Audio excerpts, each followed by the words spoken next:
अगर आपको मैं ये पूछूं भविष्य में बिना कोई जोखिम उठाए लगानी करने का सही उपाय कौन सा है और जिससे आपको आने वाले समय में अच्छा फायदा हो।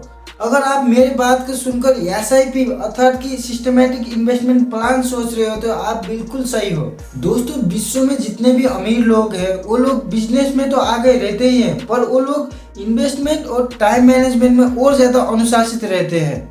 उन लोगों से सीखना और अपने जीवन में उतारना ये तो हमारे लिए आवश्यक है, पर हमारे जैसे मिडिल क्लास लोग जो दिन में 8-9 घंटे काम करके बचे हुए समय अपने फैमिली के साथ बिताते हैं, हम लोग कैसे अभी इन्वेस्ट करके आने वाले समय में अच्छा रिटर्न ले सकते हैं जिससे हमें भविष्य में पैसे की तंगी ना हो। अगर हम जैसे लोग अपनी कमाई के 10 से 15% में इन्वेस्ट करने लग जाए तो आने वाले भविष्य में हम लोग मिडिल क्लास से थोड़ा ऊपर उठ सकते हैं। पर यहाँ पे एक सवाल आता है, हम लोग इन्वेस्टमेंट तो करना चाहते हैं पर हम किस चीज में इन्वेस्टमेंट करें। एक तो हमारे पास समय नहीं है, दूसरा हमारे पास इन्वेस्टमेंट का कोई नॉलेज नहीं है। दोस्तों, इसका आसान जवाब है एसआईपी मतलब कि सिस्टमेटिक इन्वेस्टमेंट प्लान।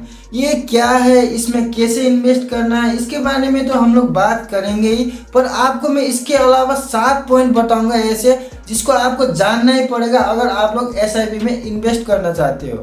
दोस्तों, अगर आप लोगों ने ये 7 पॉइंट मिस कर दिया तो आपको उतना रिटर्न नहीं मिलेगा जितना आपको भविष्य में मिलना चाहिए। तो लेट्स बिगिन आवर वीडियो।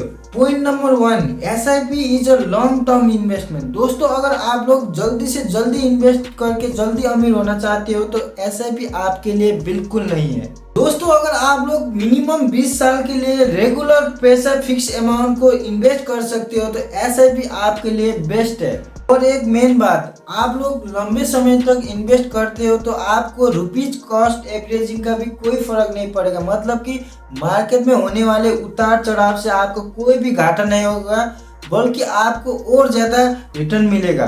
तो आपको मैं यहाँ पे 3 टेबल दिखाऊंगा जिससे आपको पता चलेगा आप कितना इन्वेस्ट करोगे तो आपको कितना रिटर्न मिलेगा, और यहाँ पे आप लोगों को कंपाउंडिंग का पावर भी दिखेगा। दोस्तों, हम लोग यहाँ पे देखते हैं टेबल नंबर 1 पे। अगर हम लोग महीने का 5000 इन्वेस्ट करते हैं एसआईपी में 10 साल के लिए तो हम लोगों का टोटल इन्वेस्टमेंट हो जाएगा 6 लाख, और हमारे को मिलेगा अगर 15% मार्केट रिटर्न तो हमारा टोटल वैल्यू हो जाएगा 13,93,286, मतलब कि 2 गुना ज्यादा। और अगर वही हम लोग 5000 को 20 साल के लिए इन्वेस्ट करेंगे तो हमारा टोटल इन्वेस्टमेंट हो जाएगा 12 लाख, और यहाँ पे हमें 15% रिटर्न मिलेगा तो हम लोगों का हो जाएगा टोटल वैल्यू 75,79,775, मतलब कि 6 गुना। अब ऐसे ही देखते हैं हम लोग टेबल नंबर 2 को। टेबल नंबर 2 में अगर हम लोग महीने का 10,000 इन्वेस्ट करते हैं एसआईपी में 10 साल के लिए तो हमारा टोटल इन्वेस्टमेंट हो जाएगा 12 लाख, और अगर मार्केट रिटर्न पर 15% सिर्फ 15% से भी हम लोगों को मिला तो हमारा टोटल वैल्यू हो जाएगा 27,86,573 रुपए। और यहीं पे हम लोग वही 10,000 20 साल के लिए अगर इन्वेस्ट करते हैं तो हमारा टोटल इन्वेस्टमेंट हो जाएगा 24 लाख, और यहाँ पे हम लोगों को मिलेगा 1.5 CR। टोटल वैल्यू हमारा हो गया 1.5 CR, मतलब कि 6 गुना ज्यादा। हम लोग यहाँ पर कंपाउंडिंग का जादू भी दिख रहा होगा। और यही 10,000 को हम लोग अगर 25 साल के लिए इन्वेस्ट करेंगे तो हमें मिलेगा 3.30 CR, मतलब कि 11 गुना ज्यादा। तो दोस्तों, हम लोग ऐसे ही देखते हैं टेबल नंबर 3 पे। अगर हम लोग महीने का 30,000 इन्वेस्ट करेंगे 10 साल के लिए हमारा टोटल इन्वेस्टमेंट हो जाएगा 36 लाख, और यहाँ पे मार्केट रिटर्न हमें मिल रहा है 15% अगर, तो हमारा टोटल वैल्यू हो जाएगा 83,59,718। और वही हम लोग 14 वर्ष के लिए इन्वेस्ट करें तो यहाँ हमारा वैल्यू हो जाएगा टोटल इन्वेस्टमेंट वैल्यू 50,40,000, और यहाँ पे हमारा टोटल वैल्यू कितना होगा 1.71 करोड़।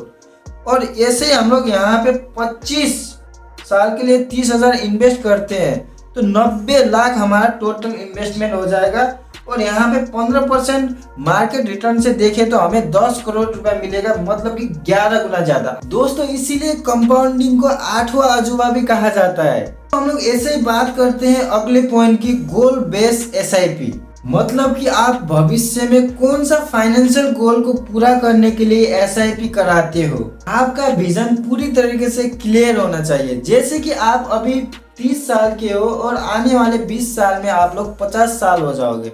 50 साल के होने के बाद आप पूरी तरीके से फाइनेंशियली फ्री होना चाहते हो, तो आपका गोल बेस एसआईपी कैसा होना चाहिए। हम लोग इसके लिए एग्जाम्पल 3rd नंबर टेबल को ले लेते हैं। अगर आप लोगों ने महीने का 30,000 इन्वेस्ट कर दिया, वो भी 20 साल के लिए, आप लोग 50 साल के हो जाओगे तब तक, तो आपको कितना रिटर्न मिलेगा? 3 करोड़ रुपया। अगर आप लोगों ने उस पैसे को फिक्स डिपॉजिट करा दिया बैंक में 10% के हिसाब से भी, आपको मिलेगा महीने का 2.5 लाख रुपया। यहाँ पे आप लोगों को एक बात और दिमाग में घूम रहा होगा कि यहाँ पे इन्फ्लेशन रेट भी तो बढ़ेगा। जैसे कि अभी कोई भी चीज का मूल्य है 20 रुपया, आने वाले 20 साल में उसका मूल्य हो जाएगा 40 रुपया। तो हम लोग उस चीज से कैसे डील करेंगे? यहाँ पे मैं आपको छोटा सा एग्जाम्पल देके समझाता हूँ, ठीक है। जैसे कि मान लो अभी आपका घर चल रहा है 50,000 में, ठीक है। आने वाले 20 साल में उसका 50,000 और 1 लाख का वैल्यू बराबर हो जाएगा। तो आप लोगों को महीने का कितना मिल रहा है? 2.5 लाख रुपया। आप लोग 1.5 लाख भी खर्च कर लो तो भी आपके पास 1 लाख रुपया बचेगा, जिससे आप लोग दूसरी जगह में इन्वेस्ट कर सकते हो और अपनी जीवन को आराम से कटा सकते हो। हम लोग इसको दूसरे एग्जाम्पल से भी समझते हैं। मान लो एक मिडिल क्लास फैमिली का बाप है, उसको लगता है कि आने वाले 20 साल के बाद उसकी बेटी को 1 करोड़ की जरूरत पड़ सकती है उसके स्टडी के लिए, तो वो सिर्फ महीने का 6700 रुपये इन्वेस्ट करके आने वाले 20 साल में 1 करोड़ का रिटर्न पा सकता है। तो दोस्तों यही है गोल बेस एसआईपी इन्वेस्टमेंट। अब बढ़ते हैं अगले पॉइंट की तरफ, नेवर स्टॉप योर एसआईपी। दोस्तों ज्यादातर लोग क्या करते हैं, वो लोग बड़ा इन्वेस्टर का बनने के चक्कर में एक ही बार में ज्यादा पैसे का एसआईपी करा देते हैं और बाद में उन लोगों को पैसा इन्वेस्ट करने का पैसा नहीं होता।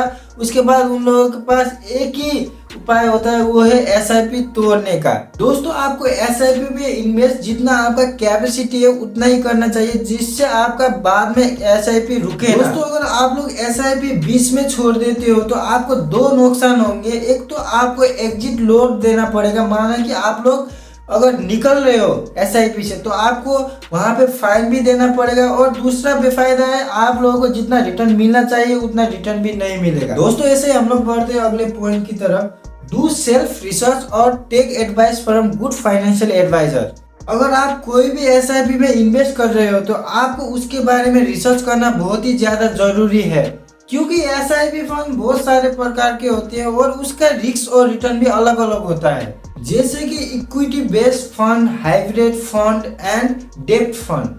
हम लोग अगर लॉन्ग टर्म इन्वेस्टमेंट कर रहे हैं तो हम लोगों को इक्विटी बेस्ड फंड में इन्वेस्ट करना बहुत ही ज्यादा जरूरी है। तो दोस्तों ऐसे बात करते हैं दूसरे पॉइंट की, एसआईपी मैनेजमेंट फी।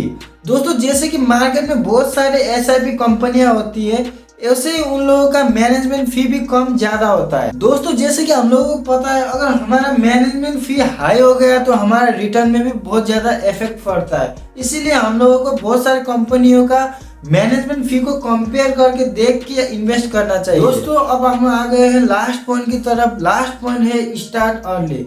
जैसे कि हम लोगों को पता है एसआईपी में टाइम वैल्यू कितना होता है, इसीलिए हम लोगों को जल्द से जल्द एसआईपी को शुरू करना चाहिए। तो दोस्तों आज के लिए इतने। अगर ये वीडियो अच्छा लगा तो लाइक कर देना, थोड़ा सा इंफॉर्मेटिव लगा तो कमेंट करके बताना, और चैनल को सब्सक्राइब करके हमारा फैमिली को थोड़ा सा ग्रो होने में भी मदद करना। आज के लिए इतना ही, बस बाय।